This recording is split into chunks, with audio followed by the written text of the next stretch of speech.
Boa noite, a paz do Senhor. Mas antes da gente receber a palavra, vamos cantar mais um pouquinho, né, Beto? O pastor Gilmar não está aqui, mas que pudesse impedir o nascer do sol e a esperança, e não há problemas que possa impedir as mãos de Jesus para me ajudar. Nunca houve noite que pudesse impedir o nascer do sol e a esperança, e não há problema que possa impedir as mãos de Jesus para me ajudar. Haverá um milagre dentro de mim, vem descendo o rio para me dar a vida. Esse rio que emana lá da cruz, do lado de Jesus. Haverá um milagre, oh, haverá um milagre dentro de mim, vem descendo o rio pra me dar a vida. Esse rio que emana lá da cruz, do lado de Jesus. Claro, bem alto. Aquilo, oh,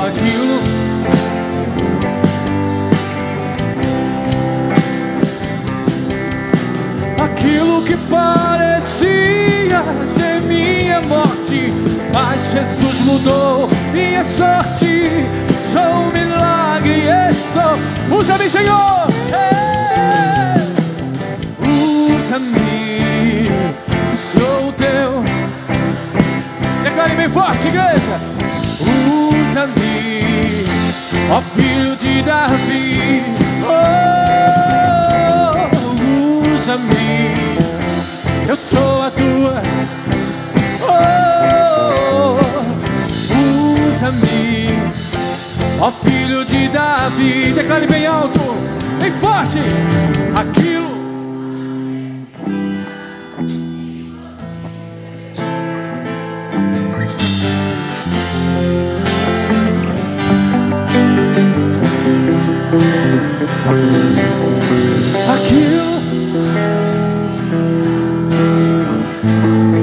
mas Jesus, sou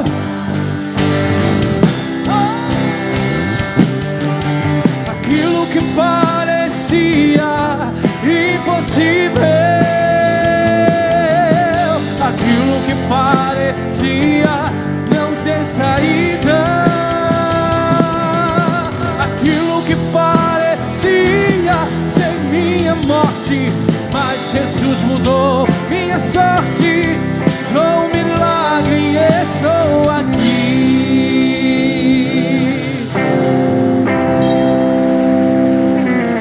glória a Deus, aleluia. Boa noite a todos, paz do Senhor. Enquanto você está de pé, talvez você olhou aqui e não viu os pastores, diz: onde é que estão essa turma de pastores, né? Eles estão num congresso, eles estão se aperfeiçoando para nos ensinar melhor, então por isso nós estamos aqui. Mas eu vou te dar uma boa notícia: Jesus não saiu daqui. Amém? Glória a Deus. Ainda de pé, já aproveitando que você está de pé, eu vou pedir para que você esteja abrindo a palavra de Deus no livro do profeta Isaías, no capítulo 41, e apenas o verso 10.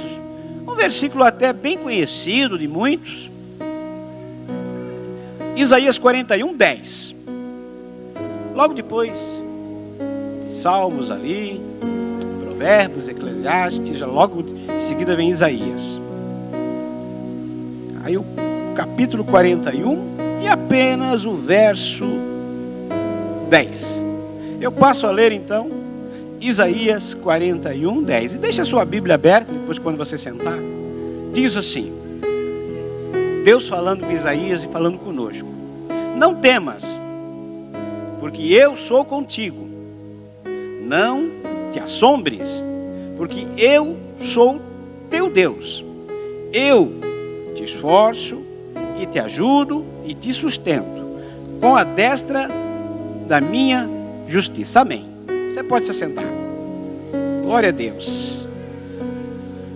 Sempre quando a gente é chamado para trazer a palavra, alguns sentimentos se dividem.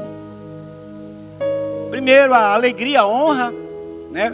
Agradeço a Deus pela oportunidade, também agradeço ao pastor Gilmar pela confiança. Mas ao mesmo tempo, um sentimento de temor se apodera da gente, porque a gente pergunta, o que Deus quer falar para a sua igreja? O que o próprio Deus diria para mim ou para você nessa noite? E se o pregador vir aqui pregar aquilo que ele acha que tem que pregar, aquilo que ele pensa que sabe falar, ele vai sair aqui um palestrante, vai entrar do mesmo jeito e sair do mesmo jeito. Agora, se o pregador estiver na direção de Deus, ele buscar a Deus e orar, e quando Deus começa a como uma seta tocar no seu coração, e aquela palavra começa a ministrar no pregador, e de repente o pregador começa a chorar, começa a ser tocado pelo Espírito Santo, eu não tenho dúvida alguma que é Deus que querendo falar com a igreja. E esse texto que nós acabamos de ler, do profeta Isaías, é um texto que a gente cita para os irmãos, dá de consolo uma palavra, não temas porque Deus é contigo, né? Não te assombres porque eu sou o teu Deus, e a gente vai dizendo assim. E quando Isaías começou a escrever os seus livros, os 66 livros, alguns teólogos dizem que o livro de Isaías é como uma mini Bíblia. A Bíblia tem 66 livros, e se você perceber, do capítulo 1 de Isaías até o 39, parece que cada livro bate com o Antigo Testamento. A partir do capítulo 40, Deus começa com promessas até o capítulo 55, e dos 56 em diante, fala das promessas futuras, do século vindouro, do Messias, no milênio, das coisas que vão ocorrer nos dias futuros. Então parece realmente uma Bíblia, porque a Bíblia é perfeita. E eu digo, a Bíblia é o único livro que não é para você ler. E agora, meu Deus, não. Você lê jornal, você lê revista, você lê qualquer coisa. A Bíblia precisa ser meditada. Porque quando você lê a Bíblia por ler, você não vai entender. A partir do momento que você lê a Bíblia e te pergunta, o que Deus quer falar com isso? O que esse versículo quer dizer para mim? Qual a promessa desse versículo? Quem escreveu? Por exemplo, quando eu começo a ler o livro, o Pentateuco, por exemplo, que foi Moisés que escreveu, Enio, eu começo a imaginar que esse cara, um papo com Deus lá, Deus revelando o próprio Pentateuco, e ele dizia, filho, escreve aí.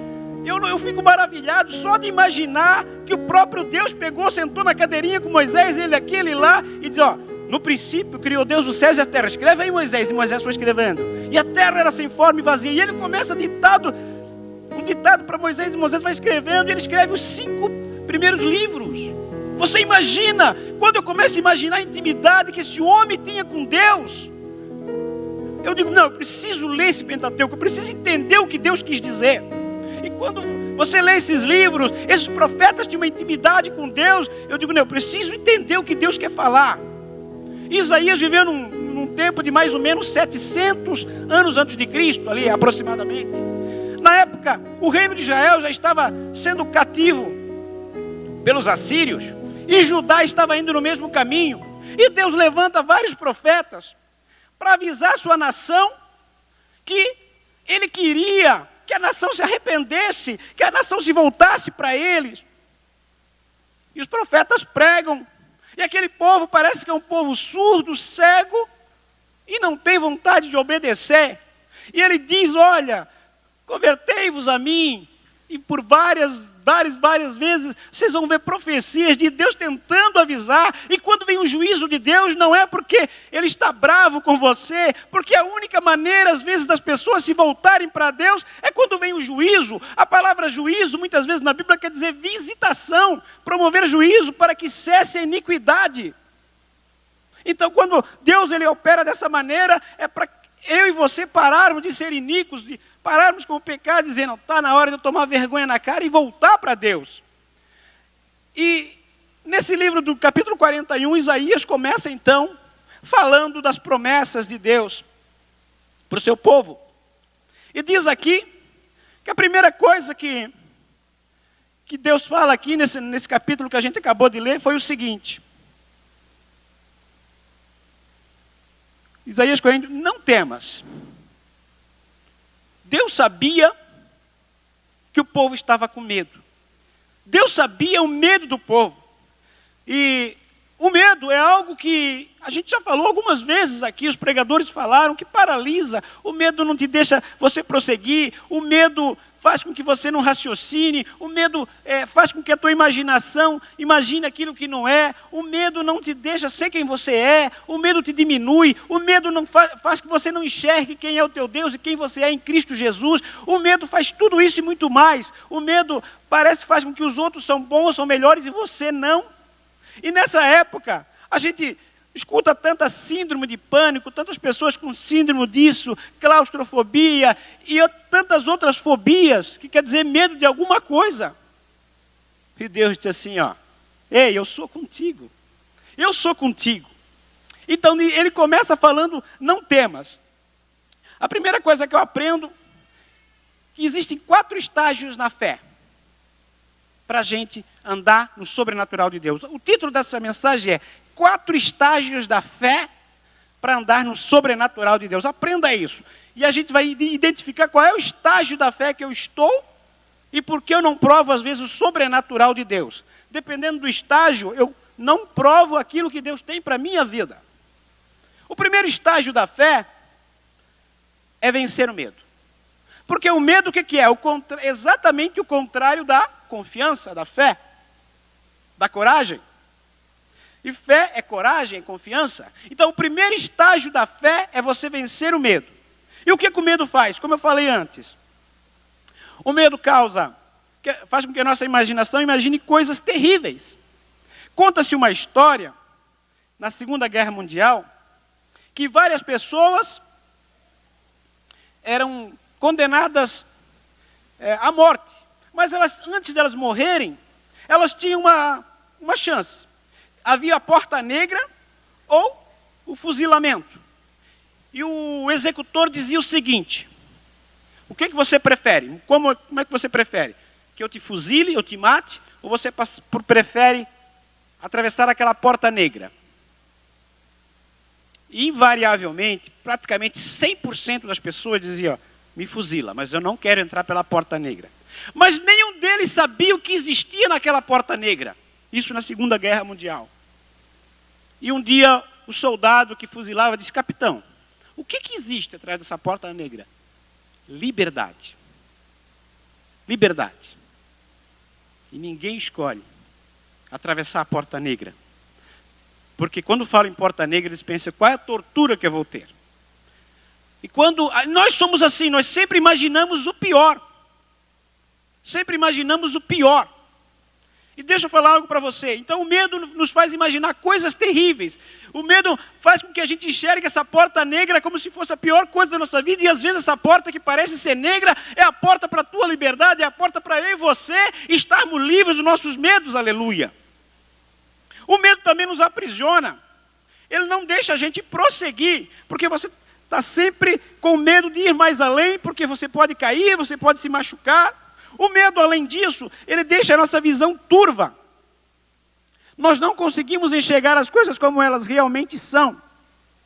Se você ler o livro de 2 Reis, capítulo 6, o verso 17, o moço do profeta disse assim, tem um monte de sírio aí querendo nos matar. Aí Eliseu olha e disse, Senhor, abre os olhos do moço. E quando ele viu, aquele monte estava cheio de anjos. E ele disse, maiores os que estão conosco do que contra nós. Se Deus permitisse um vislumbre, eu e você abríssemos os nossos olhos espirituais, você veria quantos anjos Deus tem colocado a meu e a teu favor, para você vencer e eu vencer as nossas batalhas, mas nós só olhamos para o nosso medo, nós só olhamos para a nossa frente e esquecemos de quem está conosco, de quem é o nosso Deus, de quem somos em Cristo Jesus, aleluia. E o medo, além disso, ele acaba com a nossa confiança em Deus e faz esquecer quem somos em Deus, como eu já falei. Gideão, ele não sabia, ele se achava o menor da família, ele se achava um Zé Ninguém. E o anjo do Senhor chega para ele e diz, varão valoroso, ele diz, eu? Parece que eu estou vendo, né? Varão valoroso, eu?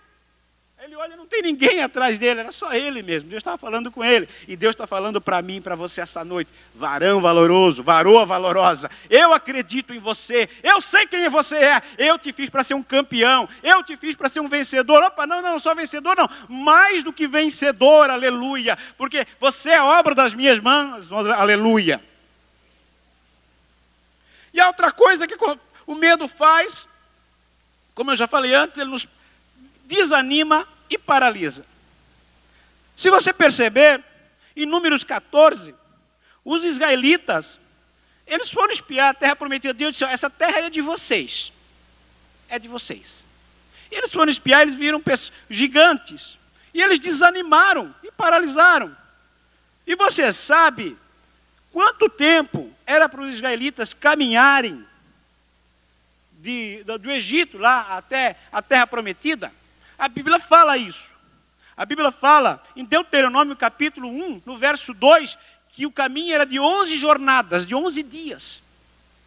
E o que era para eles fazerem em 11 dias, levaram 40 anos.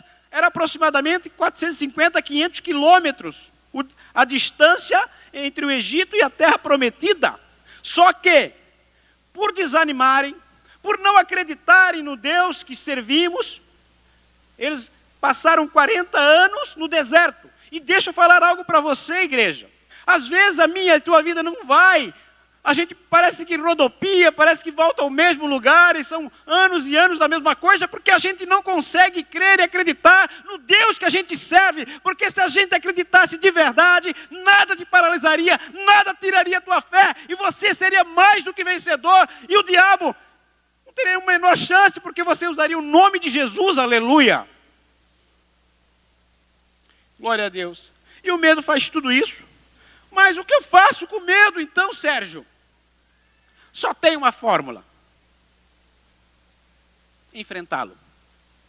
Enfrentá-lo. De vez em quando, você ganha as pessoas no grito. Não é verdade? Você está com medo às vezes. Às vezes você tem um cachorro bravo, ele vem na tua direção, e você dá um berro com o cachorro, mas você está todo arrepiado mesmo. Sai daí! E se você demonstrar medo, o cachorro vai te avançar, dependendo. E às vezes você dá um berro, o cachorro corre. E assim, o que acontece? O que eu quis dizer? Esse grito, a gente fala na gíria. Você vence o teu medo, vence o diabo com a palavra de Deus. Com a palavra. Não, isso não é para mim, como disse a Cleusa. Eu não vou desistir. Eu vou até o fim, porque a promessa de Deus ainda na minha vida, aleluia. E quando nós começamos a citar as Escrituras e crer que ela é o rio de água viva fluindo dentro de nós, nada nos segura em Cristo. E a gente começa a ser diferente, e aquelas palavras vão nos lavando, e o diabo precisa recuar, porque a palavra de Deus é a autoridade suprema nesse planeta. Então o primeiro estágio da fé é vencer o medo. Se você ou eu formos pessoa medrosa, a nossa fé vai até ali. O segundo estágio da fé, diz aqui. Então ele diz na primeira, Isaías 41:10. Não temas, vence o medo, porque eu sou contigo, né? Não te assombre, porque eu sou teu Deus. Então, você só vai vencer o medo, primeiro, se você enfrentá-lo. Segundo, se você saber quem você é em Cristo Jesus, as promessas que você tem, saber quem é a tua identidade, saber que é um filho amado de Deus. Terceiro, saber quem é o teu Deus. Quem é o teu Deus? O Deus que criou todas as coisas. E eu me arrisco a dizer duas coisas para mim e para você nessa noite. Primeira coisa, Deus vai ser do tamanho que você crê. Se você crê que é um Deus que está só assim te olhando, vamos ver o que dá. Deixa ele lá. Agora não vou ajudar ele não. Ele vai ser assim para você. Se você crê que Deus é um pai amoroso, um pai que está pronto para te ajudar, não, vou pegar ele. Ele vai ser assim para você. E outra coisa, nós é que escolhemos a distância que queremos estar de Deus. Nós é que escolhemos a sensibilidade que queremos ter com Deus. Se você quer ter intimidade com Deus, quando você quer ter intimidade com uma pessoa, o que você faz? Vamos ter uma conversa particular, vamos ficar um tempo conversando, vamos nos conhecer. Quando você quer ter intimidade com a sua esposa, com o seu marido, o que você faz? Você tem intimidade, é você e ele, ela e você. E assim é com Deus. Quem não passa tempo com Deus, não o conhece. Quem não o conhece, não sabe do seu amor. Quem não sabe do seu amor, se sente mal amado. Quem se sente mal amado, é triste, mal-humorado e vacilante na fé. Agora, quem sabe quem é o seu Deus, conhece, sabe do seu amor, ele tem certeza absoluta que Deus sempre vai fazer o melhor na sua vida. O segundo estágio, então, é o esforço. Ele diz assim, ó, o interessante que diz o seguinte, porque eu te esforço. Não é você que vai se esforçar, eu faço que você se esforce. O normal seria dizer, ó, te esforça, cara. Vou usar a linguagem hoje da gíria, né? Te esforça aí, amigão. Mas ele diz, eu te esforço. O que quer dizer isso? Essas lutas que vêm na minha e na sua vida, é para eu e você nos esforçarmos em Cristo Jesus, para que a gente o conheça.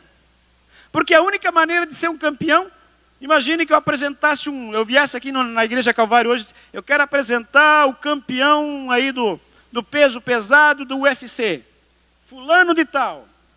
Aí vocês sabem, mas quem que ele derrotou? Não, eu nunca lutei com ninguém. Não derrotei ninguém, nunca lutei, mas eu sou campeão. O que você ia dizer para mim? Balela, né? Mentiroso. Não lutou com ninguém. Campeão do quê? Campeão da preguiça, né? Se fosse, né? Campeão da mentira. Agora, se ele disse, não, olha, o maior desafio mesmo sou eu mesmo. Eu luto contra mim, eu me esforço e tal, eu sou disciplinado e tal, e ele contasse, vocês iam acreditar. E na vida é a mesma coisa, nós vamos ter luta todos os dias, provações todos os dias. Só que o problema não é ter provação. O problema, eu até preguei isso domingo de manhã e Deus falou comigo no sábado, a pior coisa que pode acontecer com um homem é Jesus estar com ele e ele não perceber. A pior coisa é Jesus estar naquele ambiente, naquele local, e você não vê Jesus, você não o percebe, ele entra, ele está tentando falar com você, você está surdo, ou eu estou surdo para aquilo que ele quer falar, e nós não o percebemos. E agora transfira para você, imagine você num ambiente onde você fala, diz, e ninguém nota a tua presença, você diz, vou ter que ir embora mesmo, porque eu e Zero somos a mesma coisa aqui, ninguém me nota. E assim é Deus comigo e com você, aleluia. Ele está olhando para você e diz assim, ó, ei, eu estou falando contigo, eu estou usando a palavra, eu estou usando o pregador, eu estou usando a TV, eu estou usando o rádio, eu estou usando o WhatsApp, eu estou usando tudo que eu quero para falar com você, só que você não quer me ouvir, você está surdo, pelo amor de Deus me ouve, eu tenho uma palavra para ti, eu quero mudar a tua história, eu quero mudar a tua vida, mas esteja atento ao que eu quero falar contigo, aleluia. E se nós não estivermos sensíveis, nós não ouvirmos, o problema é a gente se acostumar a virar religioso. Eu venho no culto e eu digo, pelo amor de Deus, fala comigo, me dá uma ordem, o que eu preciso. Se você vem para um culto, só esperando, que culto bom, tomara culto. Olha, o culto foi uma benção. O que aquele pregador pregou? Não me lembro mais, mas foi benção. Tiago Brunet, pastor Tiago Brunet, assim, ó, o que muda a tua vida não é a palavra de domingo, mas a tua atitude na segunda-feira. Ou seja, trocando por miúdos o que ele quis dizer. Se você vir no culto, todas as quartas-feiras, todas as segundas, todos os domingos de noite, domingo de manhã, nas sextas, qualquer culto, mas você não colocar em prática o que é falado, você vai ser só um ouvinte da palavra. Você vai vir mais 1, 2, 10 anos aqui. E a palavra vai ser só uma palavra. Agora, viver isso. Está na hora de eu viver o que a palavra, o que a Bíblia diz. Então, quando você começa a dizer, não, hoje Senhor, me dá, eu quero falar de Jesus para ti, de alguma maneira, de alguma forma. E Jesus coloca alguém na tua frente. E daqui a pouco você começa a falar. Aquela pessoa é tocada pelo Espírito Santo. Quando você começa a falar, aquela pessoa está chorando. Daqui a pouco você convida a pessoa a estar indo na igreja. Quando você percebeu, ela está sendo batizada. E daqui a pouco você vê Deus te usando como instrumento. Aleluia. Você vê o que Deus tem para mim, para a tua vida, porque Ele é o Deus supridor. Aleluia. Então, o próprio Deus diz, eu te esforço. O segundo estágio da fé, o primeiro é vencer o medo. O segundo estágio da fé é o esforço, disciplina. A ajuda nunca vai estar no homem. A gente espera no vizinho, espera no amigo, espera uma herança. Ei, espera ganhar na loteria. Eu já vi, quando eu ganhar na loteria, eu vou dar uma oferta para a igreja. Deus, você não vai ganhar na loteria. Porque com Deus primeiro age, depois Deus reage. Você ora, Deus faz. Você crê, a coisa acontece. Deus não quer a tua sobra, Deus quer a tua fé. Deus honra a minha e a sua fé, aleluia. Então, o reino de Deus sempre é conseguido por esforço. Em Romanos 15, 20 diz que Paulo disse: eu me esforço para pregar esse evangelho. Deus honra o esforçado. Em Josué capítulo 1, versículo 9, por 3 vezes diz: te esforça, porque eu te ajudarei. Eu estou contigo, faz a tua parte que eu faço a minha. Apenas creia que eu sou Deus na tua vida, aleluia. E também não adianta só se esforçar, mas também não querer. Tem que se esforçar e querer e fazer. A Bíblia conta uma história no primeiro livro de Samuel, no capítulo 11, a partir do verso 1, você pode ler em casa. O amonita, chamado Naás, era um inimigo de Israel. Ele dizia assim: nós vamos fazer uma aliança com Israel. Só que é o seguinte: nós não vamos matar os israelitas se todo homem de Israel arrancar o olho direito. Vocês vão ficar tudo caolho. Aí nós não vamos mais incomodar vocês. Eles queriam colocar uma vergonha, uma afronta sobre Israel. E aquele povo chorou. E o olho direito geralmente é o olho da mira. O olho que você, para não perder o alvo. Saber, por exemplo, quando você vai atirar, ele fechava o olho esquerdo e o olho direito geralmente é assim, né? E mirava. E ele queria tirar o alvo de Israel. O inimigo vai querer fazer acordos fáceis contigo. Não conta o teu testemunho, porque senão o diabo vai se levantar. Não vai na igreja porque vai vir prova. Então, ele quer tirar a tua visão espiritual. Ei, você não precisa temer o inimigo. Você tem que honrar Deus. Honra a Deus que Deus te honra. Provas, não vim. Então, o segundo nível, estágio da fé, é o esforço. O terceiro nível é o nível da ajuda. Diz aqui Deus, ainda no versículo 10. Não temas porque eu sou contigo, não te assombres porque eu sou teu Deus. Eu te esforço e te ajudo. Bom, não é qualquer ajuda, né? É o próprio Deus te ajudando e me ajudando. Então, há situações que se nós não recebermos a ajuda divina, nós sucumbiremos. Ou seja, vamos dar um exemplo. A Cleusa testemunhou aqui, eu conheço a história dela, ela tem vindo aqui domingo de manhã. Naquele momento, ela tinha passado pelo de vencer o medo. Ela estava se esforçando para receber a cura. Só que chegou um momento que ela estava a ponto de desistir. E que Deus sabe exatamente quando você está a ponto de desistir. E Ele veio e disse: não, eu te ajudo. E Deus levantou o pastor Gilmar para dar uma palavra de conforto, dizer: não desista. Então esse é o nível da ajuda. O terceiro nível da fé, o primeiro é vencer o medo. O segundo é você tem que se esforçar para vencer esse medo, para ir em direção à palavra, para a palavra se cumprir na tua vida. O terceiro nível é o nível do sinal, da ajuda de Deus. Geralmente, antes de todo milagre vem um sinal. Quando Deus vai fazer alguma coisa, Ele avisa os seus servos, os seus profetas. Ele fala contigo na palavra. Alguma coisa diferente vai acontecendo para você ir fortalecendo e até o fim. Então o terceiro nível da fé, o terceiro estágio, é o nível das ajudas. E Deus está sempre para nos ajudar. Para você ter uma ideia, no Salmo 136, por 26 vezes Deus fala assim: porque o Senhor é bom e a sua benignidade dura para sempre.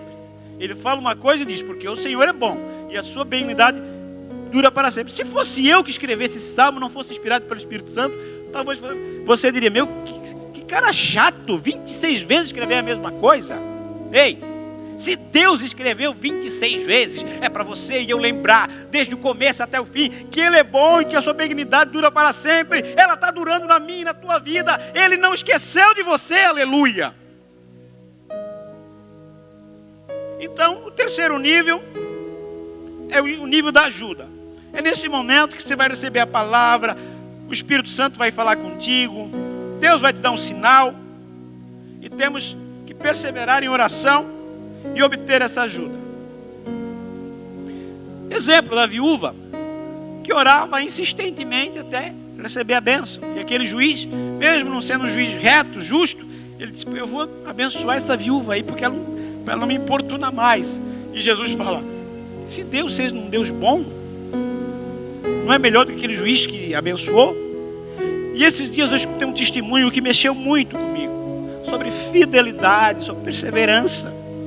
Uma missionária contava que ela e a mãe dela, a família dela era a mãe dela, o irmão dela e o pai. E nasceu um dos irmãos mais novos dela. Era um menino que nasceu com um QI avançado. Só para você ter uma ideia, ele com 8 anos ele já estava muito mais avançado do que os outros. Com 14 anos ele já prestou vestibular. E ele passou no vestibular. Só que naquela época eles não aprovaram porque ele não tinha idade. E logo com 16 anos ele foi para a faculdade. A NASA, Agência Americana de Inteligência, chamou ele devido ao QI, a inteligência que ele tinha. E ele foi trabalhar em um laboratório, foi cursar medicina, foi trabalhar em um laboratório. E ele era muito inteligente, um rapaz bonito, crente fiel, menino de Deus, menino que orava, filho de pais cristãos. E ele foi para a faculdade. E um dos amigos deles disseram assim, não me lembro mais o nome dele agora: faz uma droga para a gente naquele laboratório para a gente experimentar. Ele disse: não vou fazer. Ele acabou cedendo aos amigos e começou a fazer. E ele fez aquelas drogas e daqui a pouco ele começou a experimentar. E esse menino, que tinha tudo para ser um menino de Deus, que tinha tudo para ser inteligente, enfim, tinha todas as promessas de Deus, ele começou a usar droga. E ele foi expulso da faculdade, virou mendigo. E por 7 anos, aquela família não soube mais dele. Ele começou a mendigar. E aquela mãe orava e orava e buscava. E eles acharam até que ele estivesse morto. E dizem que passou-se o tempo. Deu uma enchente lá em Porto Alegre. E inundou vários lugares, aqueles abrigos dos mendigos. E esse homem foi encontrado um homem sem dente, mendigo, barba, maltrapilho. E ele foi levado ao hospital. Só que dentro do bolso dele, ele tinha um número de telefone. E era o número de telefone daquela mãe que orava. E eles ligaram: não sei quem é esse menino, mas ele tem o número de vocês. E eles ligaram e a mãe disse: é o meu filho. Não, mãe, pode ser qualquer outro. Não, eu tenho certeza, porque Deus me disse que ele ia ser missionário, que ele ia ser pastor. Deus falou comigo. E ela disse assim: ei, Deus falou comigo no livro de Gideão que eu precisava dar o segundo boi. E ela deu uma oferta. Ela disse: se tu me devolver o meu filho, eu devolvo ele para ti para ser missionário. Eu dou o meu segundo boi. Se você ler o livro de Gideão, Deus pediu o segundo boi, o boi de 7 anos. O boi bom, ou seja, o teu melhor. E quando ela disse isso, ela foi lá encontrar o menino. Aí o médico disse: não, mas ele não tem mais jeito. A droga consumiu o seu cérebro, ele está sem dente, ele está doente, ele não vai aguentar. Aí ela pegou e levou todas as irmãs, convocou algumas irmãs para orar, e ela usou outras irmãs da igreja para orar pelo menino. E começaram a levantar um clamor, e que loucura é essa? Os médicos falaram. E daqui a pouco, no hospital, pessoas começaram a ser batizadas no Espírito Santo. O mover de Deus começou lá fora e entrou para dentro. E vidas aceitaram Jesus. E ela disse: eu vou levar o meu filho para casa amanhã. O médico disse: não, senhora, não tem como. Ele não tem condições. E no outro dia, pasmem vocês ou não. Aliás, no dia anterior, ela disse: compra passagem para mim e para o meu filho. Disse para a filha dela que eu vou levar ele para casa. Ela disse: bom, vou perder dinheiro, né? Porque não vou comprar. Mas a filha comprou para a mãe e para o filho, para o irmão dela no caso. E no outro dia, pasmem vocês ou não, esse menino veio para casa. Só que voltou assim meio esclerosado e tal. E eles começaram a orar. E daqui a pouco o menino começou a recuperar a memória. E para encurtar a história, para não tomar muito tempo, hoje esse menino ele é missionário. Ele está mais inteligente do que era. Deus restaurou toda a sua inteligência. É um grande homem de Deus, é professor de teologia, é doutor. Porque quando Deus quer tirar alguém, Ele pega do lixo lá e tira, aleluia. E se Deus fez isso na vida desse homem, não vai fazer na tua, aleluia. Glória a Deus. Você pode aplaudir o Jesus porque Ele merece, é para Jesus.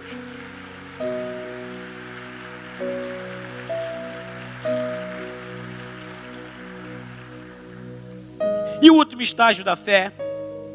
O primeiro estágio é de vencer o medo. O segundo estágio do esforço. O terceiro estágio, o sinal da ajuda de Deus. E o último estágio, Deus fala assim, ainda em 41:10.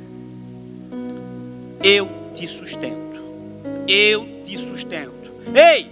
O que eu falei para você lá atrás continua valendo. O que eu prometi para você, as tuas promessas ainda estão de pé. Eu sustento a minha palavra, diz o Senhor. Aleluia. Quando Deus fala, Ele não é homem para que minta, nem filho do homem para que se arrependa. Diria e não faria, falaria e não confirmaria. Números 23:19 diz isso. Então a palavra de Deus, ela não tem erro.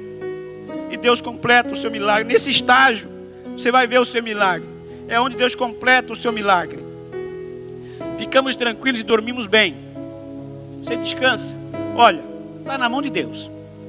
Quando você diz assim, oh, não, eu orei, eu busquei, Deus falou comigo, agora o que eu fiz, você descansa. Como é que você acha que é a posição de alguém que recebe milagre? Ai, será que vai dar? Ai, meu Deus do céu. Ai, vai dar. Não, Deus vai me ajudar. Na mão de Deus. O que eu fiz. Daqui para frente, Deus sabe. Esperança. Aprenda isso, eu aprendi. Esperança, você torce para que as coisas dão certo. Você tem esperança. Ai, não, eu espero que vai dar certo. Fé, você tem certeza que vai dar certo. Não, Deus vai fazer. Eu sei quem é o meu Deus. Você declara. Esperança, você fica torcendo. Tomara que dê. Isso não é fé, isso é esperança. Ajuda a esperança, às vezes não. Agora a fé funciona. A fé diz, não, eu sei quem é o meu Deus. Eu sei que Ele é fiel. Aleluia. Então, nesse momento, Deus te dá uma grande experiência com Ele. E o Senhor sempre vai ajudar os fracos porque Ele é misericordioso. Porque Ele é fiel à sua palavra. Ainda que sejamos infiéis, Deus é fiel e não pode negar-se a si mesmo. E temos que sempre, quando lermos a Bíblia, enxergarmos Jesus na palavra. Que quando a gente enxerga Jesus, alguma coisa diferente acontece. Quando a gente vê Jesus na palavra, quando você vê Jesus na sua vida, alguma coisa acontece. Por exemplo, você começa a ler o livro de Gênesis, a Bíblia diz que Jesus é o começo.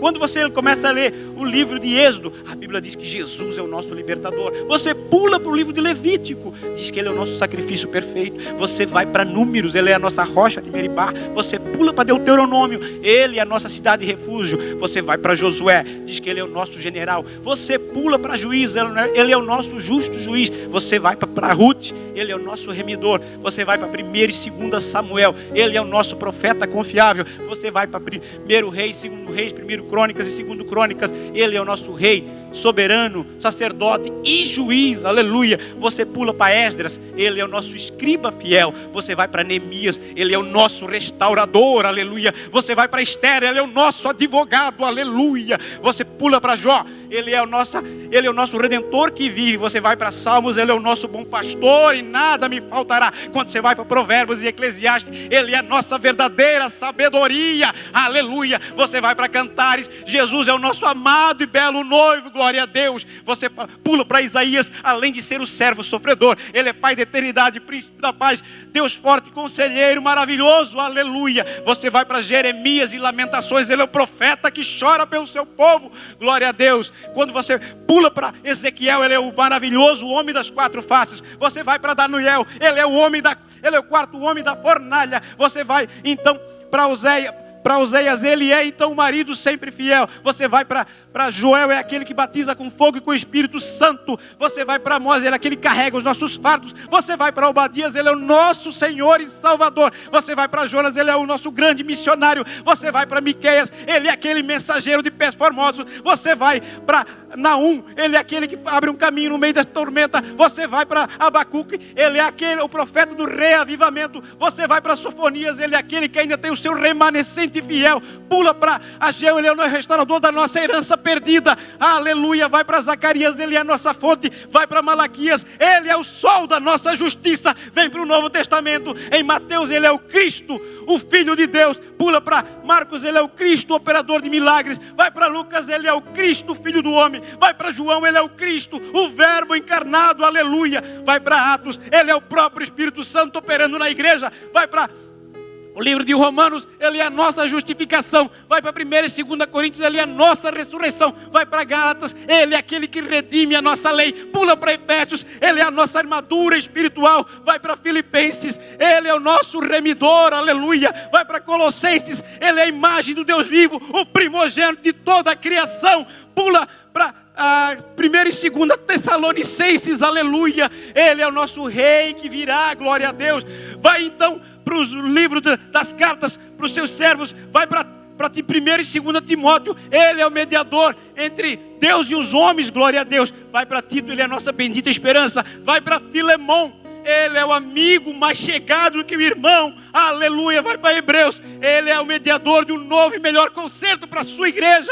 Vai para Tiago, ele é o Senhor que cura, aleluia. Vai para 1 e 2 Pedro, ele é o nosso sumo pastor. Vai para 1, 2 e 3 João, ele é o perfeito amor que lança fora todo o medo. Vai para Judas, aleluias, ele é aquele que batalha nossas batalhas. E chega em Apocalipse, ele é o alfa, ele é o ômega, ele é o princípio, ele é o fim. Ele é aquele que era, aquele que é, o que há de ser, o todo-poderoso, aquele que veio para vencer as nossas batalhas. Ele é o rei dos reis, senhor de senhores. Ele é o nosso Jesus, aleluia. Ele merece o meu aplauso, ele merece o teu aplauso, aleluia.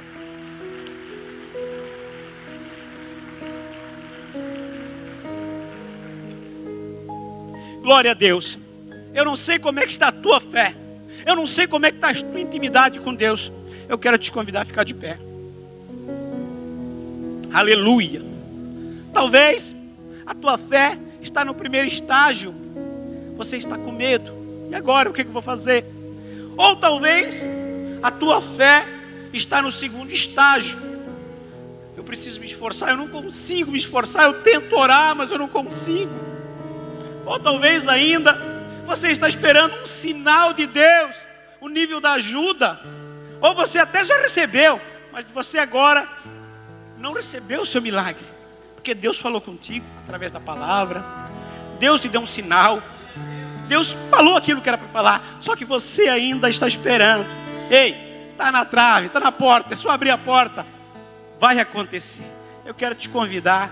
Se você quiser, Senhor, eu quero uma experiência contigo. Quero te convidar a vir aqui na frente. Eu quero orar por você. Porque a fé vem pelo ouvir, e ouvir a fofoca do vizinho, amém? Não. A fé vem pelo ouvir e ouvir a palavra de Deus. Amém, aí sim.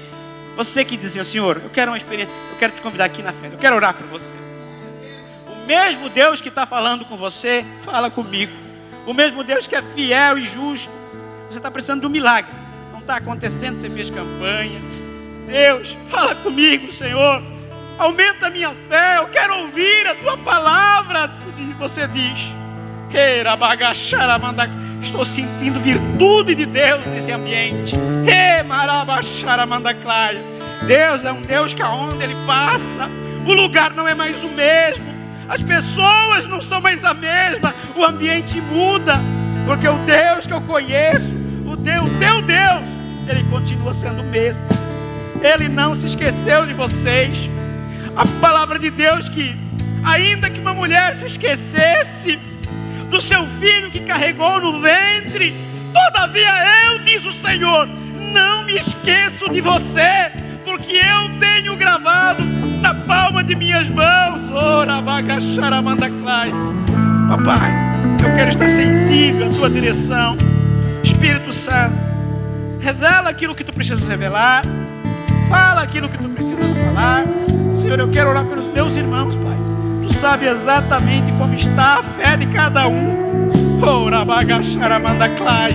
E a tua palavra diz que sem fé, mesmo que tu seja o Deus dos impossíveis, mas a tua palavra que diz que sem fé é impossível agradar a Deus. Então, Deus, hoje dá uma experiência para que a fé de cada um deles saia do nível de vencer o medo. pule para o nível do esforço, vá até o nível da ajuda e fique no nível então do sobrenatural, no quarto nível, Senhor, onde o milagre ocorre. Pai, eu coloco cada um dos meus irmãos na tua presença, Pai. Eu não sei como é que está a vida de cada um deles, mas tu sabes, Pai. Tu sabes que tem gente aqui, que está a ponto de desistir. Você disse, eu não vou mais. É a última vez que eu vou, rebagaçuda cabalaias. E se Deus não falar comigo, eu vou embora. Ei, você queria ouvir isso? É Deus dizendo, eu estou ainda na tua vida. Porque eu falo com o que eu quero, eu digo para quem eu quero, porque eu ainda continuo sendo teu Deus. Queira você acredite ou não, eu sou o Deus de Israel, eu sou o Deus dessa igreja, eu sou o Deus da Calvário, eu ainda sou o teu Deus.